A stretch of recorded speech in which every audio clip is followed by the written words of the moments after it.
সয়াবিনের প্যাকেটটা খুলে জাস্ট অবাক হয়ে গেলাম। এ তো আমার পছন্দের সয়াবিন। বিয়ের পর প্রথম দিকে একবার হাবির সাথে বাজারে গিয়েছিলাম কিছু কাঁচা বাজার কিনতে। তো ওখানে এক দোকানদার আমাদের ইচ্ছে করে কয়েকটা সয়াবিনের প্যাকেট দিয়েছিল।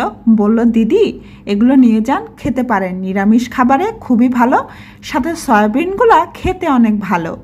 তো ওগুলো নিয়ে এসেছিলাম এবং সত্যি এত মজা লেগেছে।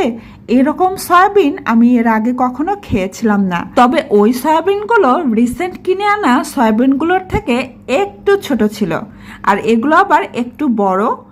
তো আমার শুধু মনে হচ্ছিল কখন রান্না করব, কখন খাবো, কখন এর টেস্টটা বুঝবো।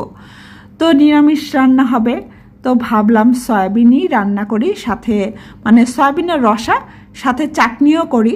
একটা বড় কাঁচা আম ছিল, তো কাঁচা আম দিয়ে হাবি বলেছিল আম ডাল রান্না করতে। তো ভাবলাম যেহেতু নিরামিষ খাবার, তো আম ডালের থেকে চাটনিটা ভালো হবে। আর আম ডাল বাদ দিয়ে সয়াবিন, পেঁপে, আলু দিয়ে রসা রান্না করি, খেতে বেশ ভালো লাগবে।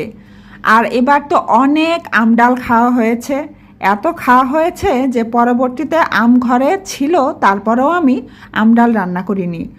অনেক সময় দেখা গিয়েছে ডাঁটা দিয়ে ডাল রান্না করেছি, অনেক সময় দেখা গিয়েছে বরবটি দিয়ে রান্না করেছি, তারপরেও মানে আম ডাল রান্না করিনি, মানে ভালো লাগেনি। এক খাবার কত খাওয়া যায়। আগে চাটনি রান্না করেছি, তারপর রসা রান্না করেছি। আর চাটনি রান্নার শেষে আগে মানে ছোট একটা বাটিতে অল্প চাটনি ঠান্ডা হওয়ার জন্য রেখে দিয়েছিলাম, কখন আমি চাটনি খাবো। আর চাটনিটা তো সেই টেস্ট হয়েছিল। মিষ্টির পরিমাণটা স্বাভাবিক দিয়েছিলাম। এর আগের বার চাটনি রান্না করেছিলাম, তো ওইখানে লবণের পরিমাণটা একটু বেশি হয়ে গিয়েছিল।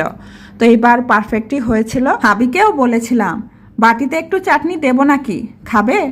সে বলল খাবে না, ভাতের সাথে খাবে। অবশ্য আগে আমিও চাটনি ভাতের সাথে খেয়েছি, তবে এখন যেন কেমনই ভাতের সাথে চাটনি খেতে ইচ্ছে করে না। তবে যখন ইচ্ছে হয় তখন খাই। পাতিলে একটু বেশি করে তেল দিয়ে সয়াবিনগুলো আগে ভেজে নিয়েছি, তারপর ভাজা হয়ে গেলে উঠিয়ে নিয়ে সেই তেলের মধ্যেই তেজপাতা, দারচিনি, একটা শুকনো লঙ্কা, 5 ফোড়ন দিয়ে হালকা একটু ভেজে তারপর পেঁপে আর আলুগুলো দিয়ে 3-4 মিনিটের মতো ভেজে নিয়েছি।